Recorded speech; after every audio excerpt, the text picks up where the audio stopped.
Oke, selamat datang kembali di Govlog, yaitu portofolio gua di mana gua akan menceritakan pengalaman gua dan apa yang akan gua lakukan untuk mencapai mimpi gua dari apa yang gua punya sekarang sampai menjadi miliarder. Jadi di Govlog ini semua ceritanya berkesinambungan dari awal sampai akhir. Jadi is recommended kalau lu nonton dari episode pertama sampai episode terakhir.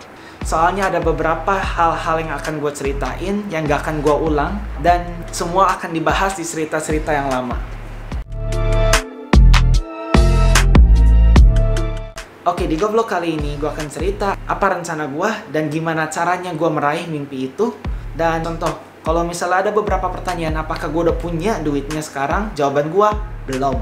Makanya gue bikin sesi Govlog ini, yaitu portofolio gue, dimana gue menceritakan pengalaman gue dari apa yang gue punya sekarang hingga gue mencapai goal gue. Kalau misalnya orang bertanya, apakah gue punya cara, apakah gue punya plan? Jawabannya yes, gue punya. Jadi gue akan menceritakan plan gue dan rencana-rencana gue sekarang, apa yang akan gue lakukan untuk mencapai goal gue. Kalau misalnya pertanyaannya, apakah plan gue valid? Apakah plan gue udah ada buktinya bisa jalan atau enggak? Jawabannya belum tentu. Soalnya di sini di sesi Govlog, gue akan menceritakan plan gue apa dan gue akan mengeksekusi plan gue. Jadi silahkan tonton episode-episode berikutnya dan hasil-hasil dari itu.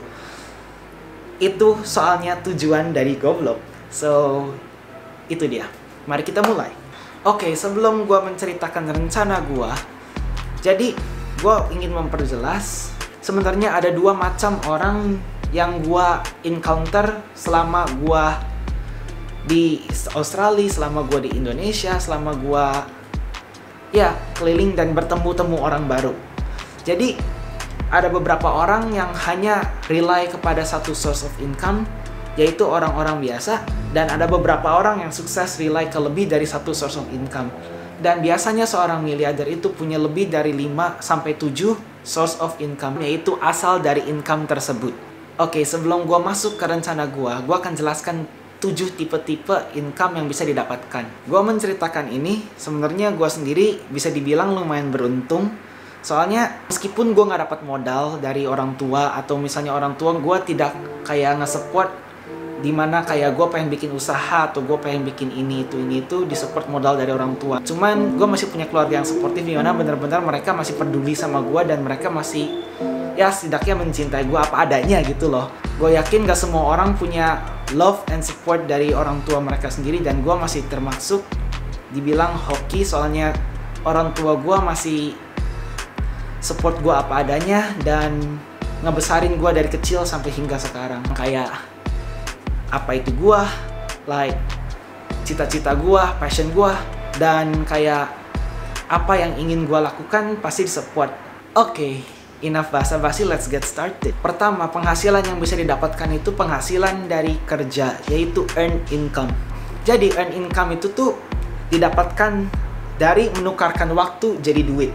Jadi earn income itu kadang-kadang bagus untuk memulai usaha kalian, cuman menurut gue earn income itu tidak bagus kalau misal kalian bertahan di sana lama-lama banget. Soalnya gue rasa earn income itu tuh didapatkan dari menukar waktu menjadi duit, dan waktu itu tuh harta yang terbatas, dan duit itu tuh bisa didapatkan kapan aja menurut gue. Aside from that, earn income itu tuh salah satu income dimana pajaknya paling besar. Jadi kalau misalnya lu rely kepada earn income, lu bisa harus bayar pajak sampai 40%. Ini gua di Australia sebagai international student dan sebagai orang asing di sini. Ini berikut pajak-pajak yang harus gua bayar di sini. Kedua, penghasilan yang Anda bisa dapatkan itu dari penghasilan profit. Jadi penghasilan profit itu dimana kalian beli barang dengan harga yang kecil dan dijual dengan harga yang lebih besar. Dan penghasilan profit itu dimana biasa para pegawai-pegawai mulai bertransisi menjadi sebuah entrepreneur. Jadi dari penghasilan profit ada dua jenis. Satu bisa pasif, dua bisa aktif. Pasif itu dimana kalau misalnya lu tidur, lu masih mendapatkan hasil dan mendapatkan duit meskipun lu tidur, meskipun lu lagi lari, lagi olahraga dan lain-lain.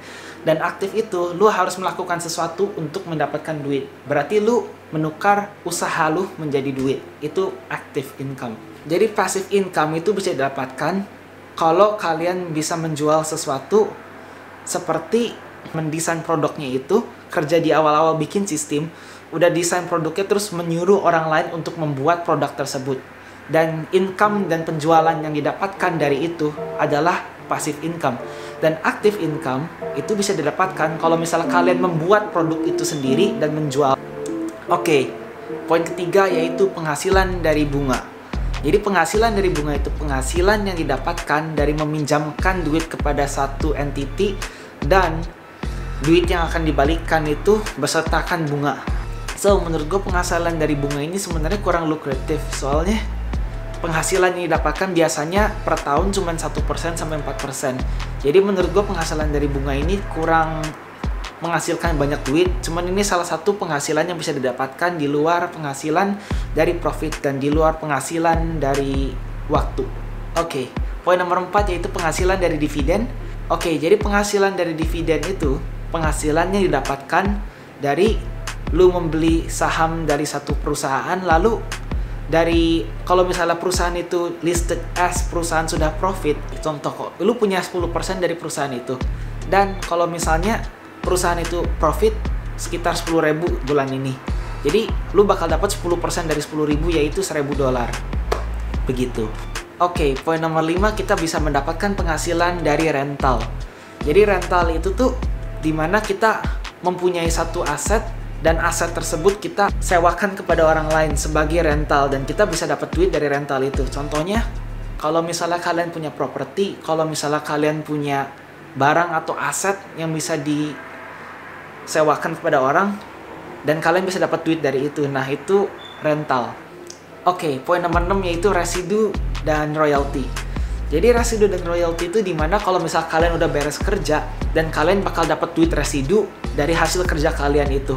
Contohnya kayak kalau misalnya kalian bikin sebuah buku dan buku itu terus ngejual abis kalian udah beres kayak YouTube, dari buku, dari intellectual property seperti website, kayak blog dan lain-lain.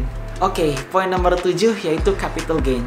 Jadi capital gain itu tuh dimana lu beli aset dengan harga tertentu dan lebih lama waktunya harga aset tersebut bisa naik. Contohnya seperti saham, seperti properti, seperti kayak kayu yang harganya bisa naik lama-lama. Cuman capital gain itu beda dari profit income. Jadi kalau misalnya profit income, lu beli harga murah, lu jual lebih mahal. Cuman kalau capital gain, lu beli satu barang, lu diamin harganya bakal naik terus. Nah, itu capital gain. Oke, sekian dari part 1 dari video ini. Gua bakal bikin part 2 untuk menjelaskan apa rencana gua dengan detail untuk mencapai tujuan gua. Anyways, peace.